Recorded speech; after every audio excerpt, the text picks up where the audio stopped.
شروع اللہ کا نام لے کر جو بڑا مہربان نہایت رحم والا ہے۔ سب تعریف اللہ ہی کو ہے جس نے اپنے محبوب بندے محمد صلی اللہ علیہ وآلہ وسلم پر یہ کتاب نازل کی اور اس میں کسی طرح کی کجی اور پیچیدگی نہ رکھی، بلکہ سیدھی اور سلیس اتاری تاکہ لوگوں کو عذاب سخت سے جو اس کی طرف سے آنے والا ہے ڈرائے، اور مومنوں کو جو نیک عمل کرتے ہیں خوشخبری سنائے کہ ان کے لیے ان کے کاموں کا نیک بدلہ یعنی بہشت ہے جس میں وہ ہمیشہ رہیں گے، اور ان لوگوں کو بھی ڈرائے جو کہتے ہیں کہ اللہ نے کسی کو بیٹا بنا لیا ہے۔ ان کو اس بات کا کچھ بھی علم نہیں اور نہ ان کے باپ دادا ہی کو تھا۔ یہ بڑی سخت بات ہے جو ان کے منہ سے نکلتی ہے، اور کچھ شک نہیں کہ یہ جو کچھ کہتے ہیں محض جھوٹ ہے۔ اے پیغمبر، اگر یہ اس کلام پر ایمان نہ لائیں تو شاید تم ان کے پیچھے رنج کر کر کے اپنے تئیں ہلاک کر دو گے۔ جو چیز زمین پر ہے ہم نے اس کو زمین کے لیے زینت بنایا ہے تاکہ لوگوں کی آزمائش کریں کہ ان میں کون اچھے عمل کرنے والا ہے، اور جو چیز زمین پر ہے ہم اس کو نابود کر کے بنجر میدان کر دیں گے۔ کیا تم خیال کرتے ہو کہ غار اور لوح والے ہماری نشانیوں میں سے عجیب تھے؟ جب وہ نوجوان غار میں جا رہے تو کہنے لگے کہ اے ہمارے پروردگار، ہم پر اپنے ہاں سے رحمت نازل فرما اور ہمارے کام میں درستی کے سامان مہیا کر۔ تو ہم نے غار میں کئی سال تک ان کے کانوں پر نیند کا پردہ ڈالے رکھا، یعنی ان کو سلائے رکھا، پھر ان کو جگا اٹھایا تاکہ معلوم کریں کہ جتنی مدت وہ غار میں رہے دونوں جماعتوں میں سے اس کی مقدار کس کو خوب یاد ہے۔ ہم ان کے حالات تم سے صحیح صحیح بیان کرتے ہیں۔ وہ کئی نوجوان تھے جو اپنے پروردگار پر ایمان لائے تھے، اور ہم نے ان کو اور زیادہ ہدایت دی تھی، اور ان کے دلوں کو مربوط یعنی مضبوط کر دیا۔ جب وہ اٹھ کھڑے ہوئے تو کہنے لگے کہ ہمارا پروردگار آسمانوں اور زمین کا مالک ہے، ہم اس کے سوا کسی کو معبود سمجھ کر نہ پکاریں گے۔ اگر ایسا کیا تو اس وقت ہم نے بے عقلی کی بات کی۔ ان ہماری قوم کے لوگوں نے اس کے سوا اور معبود بنا رکھے ہیں، بھلا یہ ان کے معبود ہونے پر کوئی کھلی دلیل کیوں نہیں لاتے؟ تو اس سے زیادہ کون ظالم ہے جو اللہ پر جھوٹ باندھے؟ اور جب تم نے ان مشرکوں سے اور جن کی یہ اللہ کے سوا عبادت کرتے ہیں ان سے کنارہ کر لیا ہے تو غار میں چل رہو، تمہارا پروردگار تمہارے لیے اپنی رحمت وسیع کر دے گا اور تمہارے کاموں میں آسانی کے سامان مہیا کرے گا۔ اور جب سورج نکلے تو تم دیکھو کہ دھوپ ان کے غار سے داہنی طرف سمٹ جائے، اور جب غروب ہو تو ان سے بائیں طرف کترا جائے، اور وہ اس غار کے کشادہ حصے میں تھے۔ یہ اللہ کی نشانیوں میں سے ہیں، جس کو اللہ ہدایت دے وہ ہدایت یاب ہے، اور جس کو گمراہ رہنے دے تو تم اس کے لیے کوئی دوست راہ بتانے والا نہ پاؤ گے۔ اور تم ان کے متعلق خیال کرو کہ وہ جاگ رہے ہیں حالانکہ وہ سوتے ہیں، اور ہم ان کو دائیں اور بائیں کروٹ بدلاتے تھے، اور ان کا کتا چوکھٹ پر دونوں ہاتھ پھیلائے ہوئے تھا۔ اگر تم ان کو جھانک کر دیکھتے تو پیٹ پھیر کر بھاگ جاتے اور ان سے دہشت میں آ جاتے۔ اور اسی طرح ہم نے ان کو اٹھایا تاکہ آپس میں ایک دوسرے سے دریافت کریں۔ ایک کہنے والے نے کہا کہ تم یہاں کتنی مدت رہے؟ انہوں نے کہا کہ 1 دن یا اس سے بھی کم۔ انہوں نے کہا کہ جتنی مدت تم رہے ہو تمہارا پروردگار ہی اس کو خوب جانتا ہے، تو اپنے میں سے کسی کو یہ روپیہ دے کر شہر بھیجو، وہ دیکھے کہ نفیس کھانا کون سا ہے تو اس میں سے کھانا لے آئے، اور احتیاط سے آئے جائے اور تمہارا حال کسی کو نہ بتائے۔ اگر وہ تم پر دسترس پا لیں گے تو تمہیں سنسار کر دیں گے یا پھر اپنے مذہب میں داخل کر لیں گے، اور اس وقت تم کبھی فلاح نہیں پاؤ گے۔ اور اسی طرح ہم نے لوگوں کو ان کے حال سے خبردار کر دیا تاکہ وہ جانیں کہ اللہ کا وعدہ سچا ہے، اور یہ کہ قیامت جس کا وعدہ کیا جاتا ہے اس میں کچھ شک نہیں۔ اس وقت لوگ ان کے بارے میں باہم جھگڑنے لگے اور کہنے لگے کہ ان کے غار پر عمارت بنا دو۔ ان کا پروردگار ان کے حال سے خوب واقف ہے۔ جو لوگ ان کے معاملے میں غلبہ رکھتے تھے وہ کہنے لگے کہ ہم ان کے غار پر مسجد بنائیں گے۔ بعض لوگ اٹکل پچو کہیں گے کہ وہ 3 تھے اور چوتھا ان کا کتا تھا، اور بعض کہیں گے کہ وہ 5 تھے اور چھٹا ان کا کتا تھا، اور بعض کہیں گے کہ وہ 7 تھے اور 8واں ان کا کتا تھا۔ کہہ دو کہ میرا پروردگار ہی ان کے شمار سے خوب واقف ہے، ان کو جانتے بھی ہیں تو تھوڑے ہی لوگ جانتے ہیں۔ تو تم ان کے معاملے میں بحث نہ کرنا مگر سرسری سی بحث، اور نہ ان کے بارے میں ان میں سے کسی سے کچھ دریافت ہی کرنا، اور کسی کام کی نسبت نہ کہنا کہ میں اسے کل کر دوں گا، مگر انشاءاللہ کہہ کر یعنی اگر اللہ چاہے تو کر دوں گا۔ اور جب اللہ کا نام لینا بھول جاؤ تو یاد آنے پر لے لو۔ اور کہہ دو کہ امید ہے کہ میرا پروردگار مجھے اس سے بھی زیادہ ہدایت کی باتیں بتائے۔ اور اصحاب کہف اپنے غار میں 9 پر 300 سال رہے۔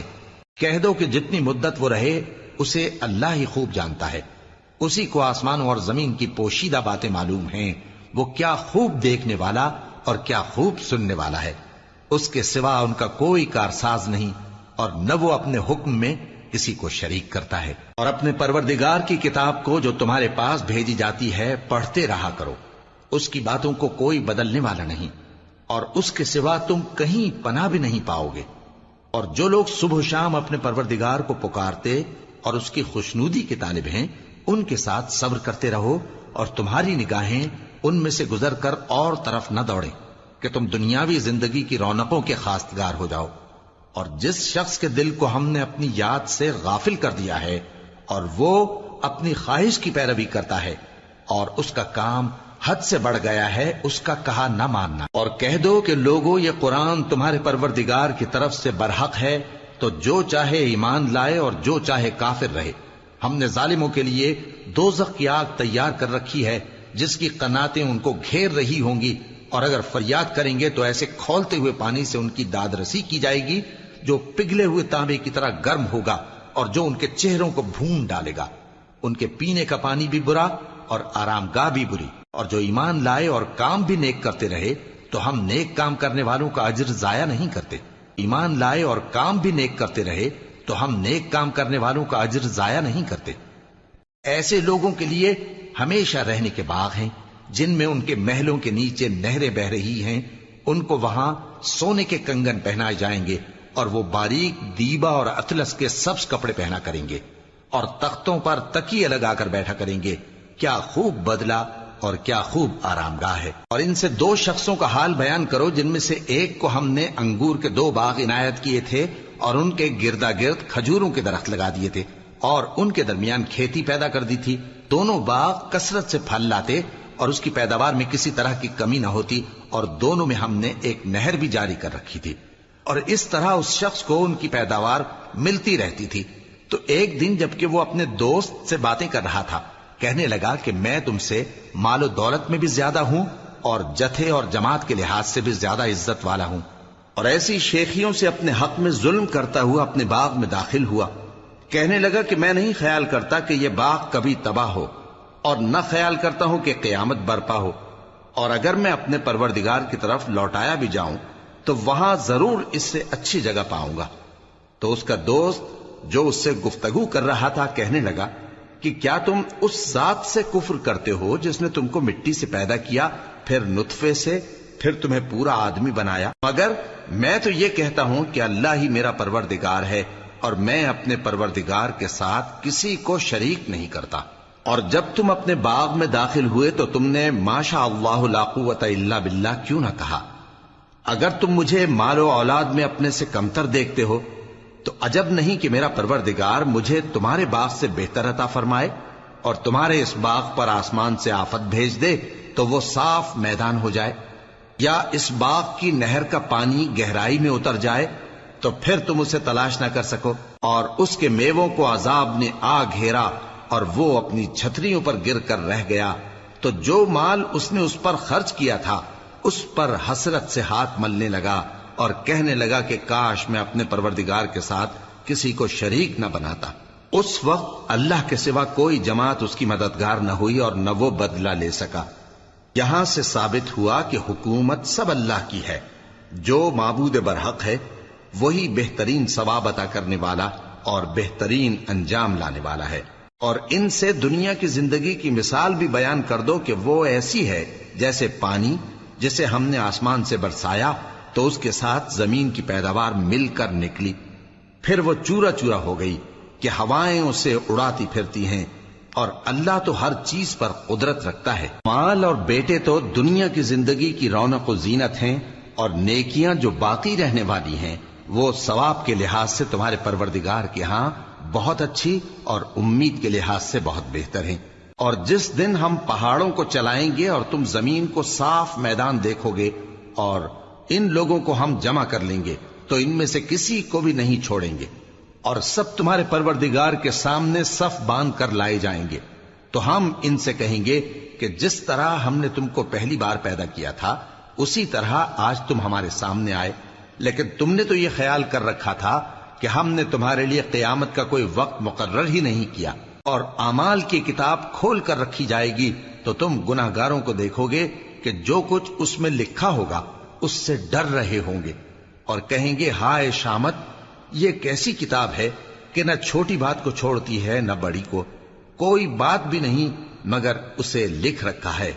اور جو جو عمل کیے ہوں گے سب کو حاضر پائیں گے، اور تمہارا پروردگار کسی پر ظلم نہیں کرے گا۔ اور جب ہم نے فرشتوں کو حکم دیا کہ آدم کو سجدہ کرو تو سب نے سجدہ کیا مگر ابلیس نے نہ کیا،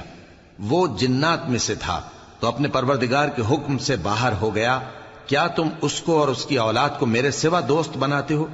حالانکہ وہ تمہارے دشمن ہیں، اور شیطان کی دوستی ظالموں کے لیے اللہ کی دوستی کا برا بدل ہے۔ میں نے ان کو نہ تو آسمانوں اور زمین کے پیدا کرنے کے وقت بلایا تھا اور نہ خود ان کے پیدا کرنے کے وقت، اور میں ایسا نہ تھا کہ گمراہ کرنے والوں کو مددگار بناتا۔ اور جس دن اللہ فرمائے گا کہ اب میرے شریکوں کو جن کی نسبت تم معبود ہونے کا گمان رکھتے تھے بلاؤ، تو وہ ان کو بلائیں گے مگر وہ ان کو کچھ جواب نہ دیں گے، اور ہم ان کے درمیان ہلاکت کی ایک جگہ بنا دیں گے، اور گناہگار لوگ دوزخ کو دیکھیں گے تو یقین کر لیں گے کہ وہ اس میں پڑنے والے ہیں، اور اس سے بچنے کا کوئی راستہ نہ پائیں گے۔ اور ہم نے اس قرآن میں لوگوں کے سمجھانے کے لیے طرح طرح کی مثالیں بیان فرمائی ہیں، لیکن انسان سب چیزوں سے بڑھ کر جھگڑالو ہے، اور لوگوں کے پاس جب ہدایت آ گئی تو ان کو کس چیز نے منع کیا کہ ایمان لائیں اور اپنے پروردگار سے بخشش مانگیں، بجز اس کے کہ اس بات کے منتظر ہوں کہ انہیں بھی پہلوں کا سا معاملہ پیش آئے یا ان پر عذاب سامنے سے آ جائے۔ اور ہم جو پیغمبروں کو بھیجا کرتے ہیں تو صرف اس لیے کہ لوگوں کو اللہ کی نعمتوں کی خوشخبریاں سنائیں اور عذاب سے ڈرائیں، اور جو کافر ہیں وہ باطل کی مدد سے جھگڑا کرتے ہیں تاکہ اس سے حق کو پھسلا دیں، اور انہوں نے ہماری آیتوں کو اور جس چیز سے ان کو ڈرایا جاتا ہے اسے ہنسی بنا لیا ہے۔ اور اس سے بڑھ کر ظالم کون، جس کو اس کے پروردگار کی آیات کے ذریعے سمجھایا گیا تو اس نے ان سے منہ پھیر لیا، اور جو اعمال وہ آگے کر چکا اس کو بھول گیا۔ ہم نے ان کے دلوں پر پردے ڈال دیے کہ اسے سمجھ نہ سکیں، اور کانوں میں ثقل پیدا کر دیا ہے کہ سن نہ سکیں،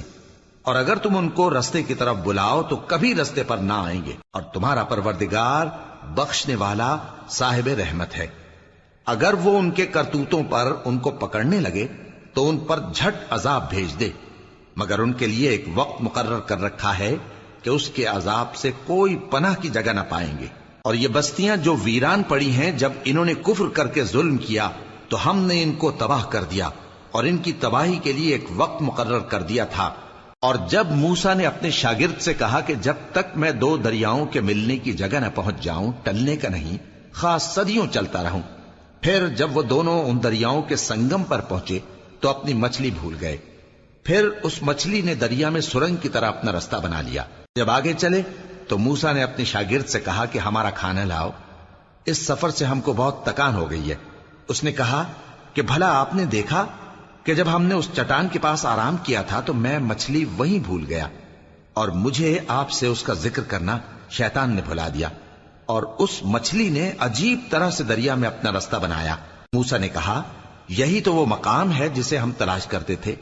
تو وہ اپنے پاؤں کے نشان دیکھتے دیکھتے لوٹ گئے۔ وہاں انہوں نے ہمارے بندوں میں سے ایک بندہ دیکھا جس کو ہم نے اپنے ہاتھ سے رحمت خاص سے نوازا تھا اور اپنے پاس سے ایک خاص علم بخشا تھا۔ موسیٰ نے ان سے، جن کا نام خضر تھا، کہا کہ جو علم اللہ کی طرف سے آپ کو سکھایا گیا ہے، اگر آپ اس میں سے مجھے کچھ بھلائی کی باتیں سکھائیں تو میں آپ کے ساتھ رہوں۔ خضر نے کہا کہ تم میرے ساتھ رہ کر صبر نہیں کر سکو گے، اور جس بات کی تمہیں خبر ہی نہیں اس پر صبر کر بھی کیسے سکتے ہو؟ موسیٰ نے کہا اللہ نے چاہا تو آپ مجھے صابر پائیے گا، اور میں آپ کے ارشاد کے خلاف نہیں کروں گا۔ خضر نے کہا اگر تم میرے ساتھ رہنا چاہو تو شرط یہ ہے مجھ سے کوئی بات نہ پوچھنا جب تک میں خود اس کا ذکر تم سے نہ کروں۔ تو دونوں چل پڑے، یہاں تک کہ جب کشتی میں سوار ہوئے تو خضر نے کشتی کو پھاڑ ڈالا۔ موسیٰ نے کہا کیا آپ نے اس کو اس لیے پھاڑا ہے کہ سواروں کو غرق کر دی؟ یہ تو آپ نے بڑی عجیب بات کی۔ خضر نے کہا کیا میں نے نہیں کہا تھا کہ تم میرے ساتھ صبر نہ کر سکو گے؟ موسیٰ نے کہا کہ جو بھول مجھ سے ہوئی اس پر مواخذہ نہ کیجیے اور میرے معاملے میں مجھ پر مشکل نہ ڈالیے۔ پھر دونوں چلے، یہاں تک کہ رستے میں ایک لڑکا ملا تو خضر نے اسے مار ڈالا۔ موسیٰ نے کہا کہ آپ نے ایک بے گناہ شخص کو ناحق بغیر قصاص کے مار ڈالا، یہ تو آپ نے بری بات کی۔ خضر نے کہا کیا میں نے نہیں کہا تھا کہ تم سے میرے ساتھ صبر نہیں ہو سکے گا؟ انہوں نے کہا کہ اگر میں اس کے بعد پھر کوئی بات پوچھوں یعنی اعتراض کروں تو مجھے اپنے ساتھ نہ رکھیے گا کہ آپ میری طرف سے عذر کے قبول کرنے میں حد کو پہنچ گئے ہیں۔ پھر دونوں چلے، یہاں تک کہ گاؤں والوں کے پاس پہنچے اور ان سے کھانا طلب کیا۔ انہوں نے ان کی ضیافت کرنے سے انکار کیا۔ پھر انہوں نے وہاں ایک دیوار دیکھی جو گرا چاہتی تھی تو خضر نے اس کو سیدھا کر دیا۔ موسیٰ نے کہا کہ اگر آپ چاہتے تو ان سے اس کا معاوضہ لے لیتے تاکہ کھانے کا کام چلتا۔ خضر نے کہا کہ اب مجھ میں اور تم میں علیحدگی، مگر جن باتوں پر تم صبر نہ کر سکے میں ان کا تمہیں بھید بتائے دیتا ہوں کہ وہ جو کشتی تھی غریب لوگوں کی تھی جو دریا میں محنت کر کے یعنی کشتیاں چلا کر گزارا کرتے تھے، اور ان کے سامنے کی طرف ایک بادشاہ تھا جو ہر اچھی کشتی کو زبردستی چھین لیتا تھا، تو میں نے چاہا کہ اسے عیبدار کر دوں تاکہ وہ اسے غصب نہ کر سکے۔ اور وہ جو لڑکا تھا اس کے ماں باپ دونوں مومن تھے، ہمیں اندیشہ ہوا کہ وہ بڑا ہو کر بد کردار ہوگا تو کہیں ان کو سرکشی اور کفر میں نہ پھنسا دے، تو ہم نے چاہا کہ ان کا پروردگار اس کی جگہ ان کو اور بچہ عطا فرمائے جو اخلاقی پاکیزگی میں بہتر اور محبت میں زیادہ قریب ہو۔ اور وہ جو دیوار تھی سو 2 یتیم لڑکوں کی تھی جو شہر میں رہتے تھے، اور اس کے نیچے ان کا خزانہ دفن تھا، اور ان کا باپ ایک نیک آدمی تھا۔ تو تمہارے پروردگار نے چاہا کہ وہ اپنی جوانی کو پہنچ جائیں اور پھر اپنا خزانہ نکالے۔ یہ تمہارے پروردگار کی مہربانی ہے، اور یہ کام میں نے اپنی طرف سے نہیں کیے، یہ ان باتوں کی حقیقت ہے جن پر تم صبر نہ کر سکے۔ اور تم سے ذوالقرنین کے بارے میں دریافت کرتے ہیں، کہہ دو کہ میں اس کا کسی قدر حال تمہیں پڑھ کر سناتا ہوں۔ ہم نے اس کو زمین میں بڑا اقتدار دیا تھا اور ہر طرح کا سامان اس کو عطا کیا تھا، تو اس نے ایک سفر کا سامان کیا، یہاں تک کہ جب سورج کے غروب ہونے کی جگہ پہنچا تو اسے ایسا پایا کہ ایک کیچڑ والے چشمے میں ڈوب رہا ہے، اور اس چشمے کے پاس ایک قوم دیکھی۔ ہم نے کہا ذوالقرنین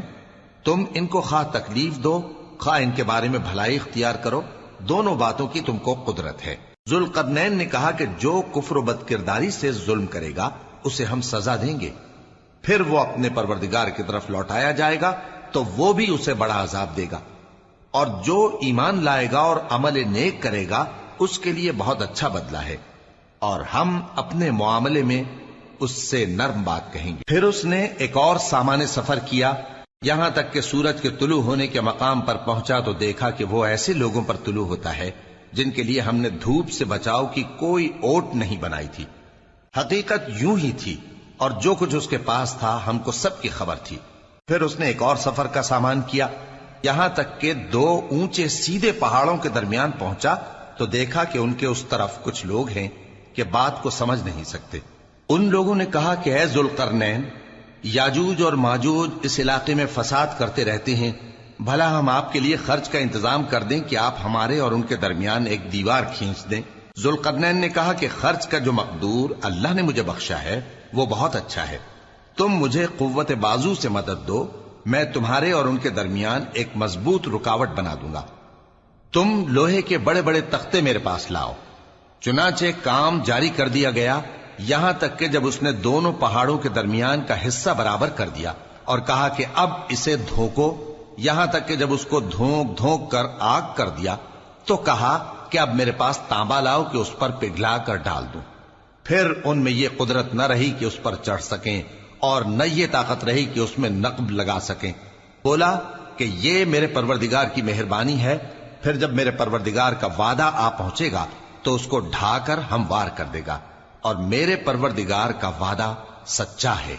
اس روز ہم ان کو چھوڑ دیں گے کہ روئے زمین پر پھیل کر ایک دوسرے میں گھس جائیں گے، اور سور پھونکا جائے گا تو ہم سب کو جمع کر لیں گے، اور اس روز ہم جہنم کو کافروں کے سامنے لائیں گے جن کی آنکھیں میری یاد سے پردے میں تھیں اور وہ سننے کی طاقت نہیں رکھتے تھے۔ اب کیا کافر یہ خیال کرتے ہیں کہ وہ میرے بندوں کو میرے سوا اپنا کارساز بنائیں گے تو میں خفا نہیں ہوں گا؟ ہم نے ایسے کافروں کے لیے جہنم کی مہمانی تیار کر رکھی ہے۔ کہہ دو کہ ہم تمہیں ایسے لوگ بتائیں جو اعمال کے لحاظ سے بڑے نقصان میں ہیں؟ یہ وہ لوگ ہیں جن کی دوڑ دھوپ دنیا کی زندگی میں برباد ہو گئی اور وہ یہ سمجھے ہوئے ہیں کہ وہ اچھے کام کر رہے ہیں۔ یہ وہ لوگ ہیں جنہوں نے اپنے پروردگار کی آیتوں کو نہ مانا اور اس کے سامنے جانے سے انکار کیا،